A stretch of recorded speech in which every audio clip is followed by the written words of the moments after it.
បាទសួស្តីបងប្អូនទាំងអស់គ្នាបងប្អូនថ្ងៃនេះមកជួបខ្ញុំបាទទៀតហើយបងប្អូនថ្ងៃនេះខ្ញុំមានវីដេអូមួយដែលថតអំពីការបង្រៀនសត្វបងប្អូនអញ្ចឹងការបង្រៀនសត្វខ្ញុំនៅលើកទី5ថ្ងៃនេះគឺអត់បានទៅវាលទេបងប្អូនប្រហាត់នៅផ្ទះដោយសារថ្ងៃនេះរវល់តែការឆ្លងដៃរបស់សត្វចិញ្ចឹមរបស់ខ្ញុំនេះគឺវាឆ្លងបានវែងដែរបងប្អូនគឺបាន5-10ម៉ែត្រហើយអញ្ចឹងវាកាន់តែប្រសើរឡើងមួយថ្ងៃតិចហើយបងប្អូនហើយវាល្វះទេបងប្អូនឲ្យវាតាមរៀងលឿនវាអត់ស្ទុកដូចមុនទេប៉ុន្តែលើកស្រោមដៃ 3-4 នាទីគឺមកហើយបើពីមុនវិញបងប្អូនហើយនឹងកន្លះម៉ោងទៅ20នាទីយ៉ាងទាបក៏5-10នាទីដែរឥឡូវវាអត់ដល់ប៉ុណ្្នឹងទេ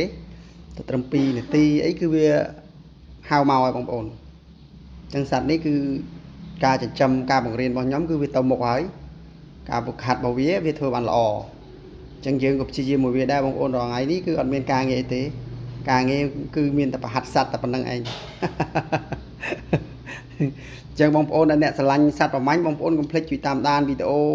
ការបង្រៀនរបស់ខ្ញុំនេះបងប្អូនធ្វើតាមខ្ញុំបងប្អូននឹងទទួលបានជោគជ័យបងប្អូនព្រោះសត្វប្រភេទអកភ្នំនេះគឺវាពិបាកបរៀនតិចដោយសារវាធំបងប្អូនហើយពិបាកកាច់ទៀតវារឹងណាអញ្ចឹងការបង្រៀនរបស់ខ្ញុំវាច្រើនថ្ងៃមកឲ្យបងប្អូនអរគ្នាប្រហែលជាចុងមួយខែហ្នឹងចូល20ថ្ងៃជាងហើយបងប្អូន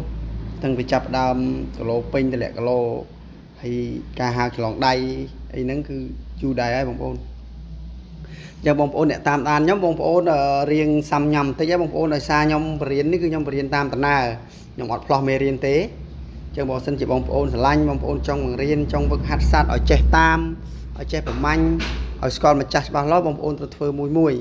កុំផ្លោះមេរៀនបងប្អូនតែបងប្អូនធ្វើផ្លោះមេរៀនវាអត់ជោគជ័យប៉ុន្មានទេបើសិនជាសត្វយើងទុកចោលប្រហែលជាមួយអាទិត្យយើងអត់បានហាត់ឲ្យស៊ីចំណីនៅនឹងតំណុំវាអាចនឹងទៅធាតដើមនេះបងប្អូនកន្លែងនេះគឺខ្ញុំខ្ជិលដើរយកទៅដាក់តំណុំខ្ញុំក៏បោះទៅបដ ாய் បងប្អូន